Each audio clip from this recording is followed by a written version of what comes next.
তো আমার এই ভিডিওটা হচ্ছে নতুন ইউটিউবারদের জন্য, যারা নতুন চ্যানেল শুরু করেছো তাদের জন্য। কারণ আমার ভেরিফিকেশান ফেলড হয়ে গেছে, আমি চাই না যে তোমাদের সঙ্গেও সেম রিপিট হোক। তো দেখলে ভিডিওটা পুরোটা দেখলে তোমরা অবশ্যই জানতে পারবে যে আমার সঙ্গে কী কী হয়েছিল আর আমার গুগল অ্যাডসেন্স ভেরিফিকেশান কেন ফেলড হয়ে গেছিলো। তো একদম প্রথম থেকে শুরু করি। আমার চ্যানেল শুরু করি আমি 3 বছর আগে, ঠিক আছে। সেখানে আমি অল্টারনেটিভ ডেতে আমি প্রত্যেক দিন ভিডিও ছাড়ি, একটা করে প্রত্যেক দিনই ছাড়ি। তো কী হয়েছে, ছাড়তে ছাড়তে আমার চ্যানেলে প্রায় টুকটাকই ভিউজ আসতো, মানে 1500, 2000, 2500 এরকম ভিউজ আসতো। আর ওয়াচ টাইম মোটামুটিও আসতো। এই করে করে আমার 2850 পর্যন্ত ওয়াচ টাইম পূরণ হয়, যেটা 4000 ঘন্টা, সেটা আমার 2850 পর্যন্ত হয়ে গেছিলো। তো তারপরে কোনো কারণে আমার মোবাইলটা নষ্ট হয়ে গেছিলো, আমি আমার চ্যানেলটা কন্টিনিউ করতে পারি। 2-2.5 বছর পরে আমি আবার আমার সেই চ্যানেলটাকে আবার স্টার্ট করি একদম শুরু থেকে। কারণ আমার ওয়াচ আওয়ার যেগুলো কমপ্লিট হয়ে গেছিলো সেগুলো সব মাইনাস হয়ে যায়, শুধু আমার সাবস্ক্রাইবারগুলো ছিল। কারণ একটা জিনিস তোমাদেরকে বুঝিয়ে, 2023 মার্চে তোমার ওয়াচ টাইম 1000 ঘন্টা হয়ে আছে। এইবার পরের বছর 2024 আবার মার্চের 1 তারিখে এলে তোমার সেই ভিডিওর ওয়াচ আওয়ারটা কিন্তু পুরো কেটে যাবে আবার শুরু থেকে। তো এগুলো আমি কিছু জানতাম না, আমার সঙ্গে এই সমস্যাগুলো হয়েছিল, এগুলো আমি জানতাম না। আমার ভিডিওর ওয়াচ আওয়ারগুলো সব কেটে গেছিলো, গিয়ে আমি আবার নতুন করে শুরু করি। তো তারপরে মোটামুটি এখন 6-7 মাস ভিডিও ছাড়তে ছাড়তে আমার আবার ওয়াচ আওয়ার পূরণ হয়ে যায়, আর সাবস্ক্রাইবার তো ছিল। একদিন মানে আমি একটা ছোটো মতো ভ্লগ শ্যুট করি, সেটা হচ্ছে তখন মানে জওয়ান মুভিটা, শাহরুখ খানের জওয়ান মুভিটা রিলিজ হয়েছিল।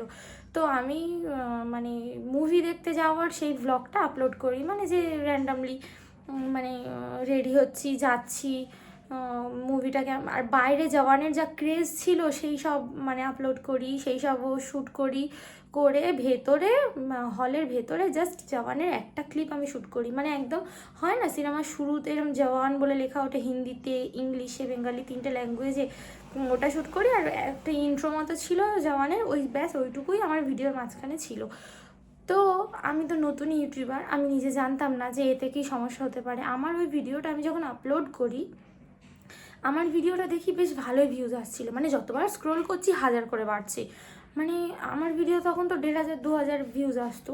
এবার একবার করে স্ক্রোল করছি দেখি 1500 ভিউজ আসছে, একবার করে স্ক্রোল করছি 2500, আর একবার করে স্ক্রোল করছি 3000, এই করে করে দেখি 70K-তে। তাহলে আমি বলি আমার তো তাহলে এই ভিডিওতেই ওয়াচ আওয়ার সব কমপ্লিট হয়ে গেছে। তারপরে দেখলাম যে 4000 ঘন্টা ওয়াচ টাইম আমার সব কমপ্লিট হয়ে গেছে, কারণ ওই ভিডিওটা ছিল 15 মিনিটের মতো, আর ভিডিওটা প্রচুর ভিউজ এসেছিলো, মানে 60K পার হয়ে গেছিলো। সব কিছু খুব খুশি ছিলাম। কিন্তু পরের দিন সকালবেলা ঘুম থেকে উঠে যা দেখলাম, ইউটিউব থেকে আমার ভিডিওটা ডিলিট করে দেওয়া হয়েছে, আর আমার ভিডিওতে স্ট্রাইক দেওয়া হয়েছে। ভিডিও নয়, চ্যানেলে স্ট্রাইক। তোমরা যারা নতুন ইউটিউবার তারা স্ট্রাইক মানে জানো যে একটা কপিরাইট স্ট্রাইক, এই কপিরাইট ক্লেমটা জানো যে কারোর ভিডিও নিয়ে করলে ক্লেম দিতে পারে, সেটাতে সমস্যা হয় না। কিন্তু কপিরাইট স্ট্রাইক চ্যানেলে যদি পরপর 3টে পড়ে তো তোমার চ্যানেল 3 মাসের মধ্যে ডিলিট হয়ে যাবে। আর 3 মাস পরেও 1 সপ্তাহ টাইম থাকবে, তুমি মানে যে কোনো একটা স্ট্রাইক যাতে তুলতে পারো ক্রিয়েটারকে, মানে যেই ক্রিয়েটার তোমাকে স্ট্রাইক দিয়েছে তাকে তুমি মানে তার সঙ্গে মেলে কথাবার্তা বলে একটা স্ট্রাইক তুলতে পারো।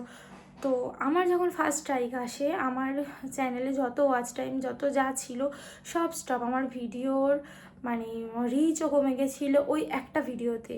খুব মন খারাপ হয়ে গেছিলো, কারণ আমার এতদিনের খাটনি 4000 ঘন্টা ওয়াচ টাইম, আর আমার তখন অলরেডি 2850 ঘন্টা ওয়াচ আওয়ার হয়ে গেছিলো 4000-এর মধ্যে। তো আমার এইভাবে 4000 ঘন্টা ওয়াচ টাইম হওয়া সত্ত্বেও মানে আমার চ্যানেল মনিটাইজও হয়নি, আমার চ্যানেলে অ্যাডসেন্সও পাইনি।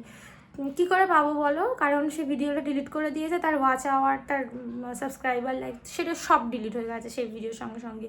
তো তোমরা যারা নতুন ইউটিউবার, আমি তাদের উদ্দেশ্যে একটাই কথা বলবো, তোমরা অন্যের ভিডিও নেবে না, অন্যের ভিডিও ইউজ করবে না। অন্যের ভিডিও ইউজ করলেও মানে মেন ক্লিপ নেবে না, সেটাকে এডিট করে একটু অন্যরকম করে দেবে। বা অন্যের ভিডিও নিলে উপরে তাদের চ্যানেলের লোগো থাকে, সেই লোগোটাকে কিছু একটা দিয়ে ব্লার করে দেবে।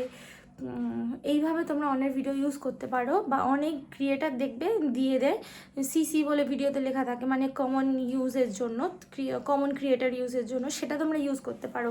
কিন্তু অনেক ভিডিও ক্রিয়েটাররা দেখবে ডেসক্রিপশানে লিখে দেয় যে কোনো ভিডিও বা ফটোজ মানে মালিকের ছাড়া ও ভিডিও ওনারের ছাড়া তোমরা এটা নেবে না, তার জন্য স্ট্রাইক দেবে। তো সেগুলো খুব ভেবেচিন্তে, আমি জানি না যে এরকম কিছু হয়, কারণ এই হলের মধ্যে ওই জওয়ানের একটু, আর তখন জওয়ান সবে জাস্ট রিলিজ চলছিল, আর আমি মানে জাস্ট ওইটুকুই দিয়েছিলাম যে একটুখানি, মনে করুন 10 সেকেন্ডের একটা ক্লিপ জওয়ানের মানে থিয়েটার থেকে শ্যুট করে দিয়েছিলাম। তো তার জন্যই আমার এত ক্ষতি হলো, পুরো চ্যানেলটা হিল হতে 3 মাস সময় লেগেছিল।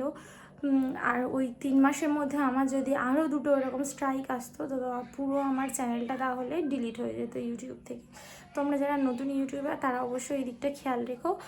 আর আমার ভিডিওটা থেকে যদি কিছু হেল্প হয় তাহলে তোমরা অবশ্যই চ্যানেলটা সাবস্ক্রাইব করো, লাইক করো।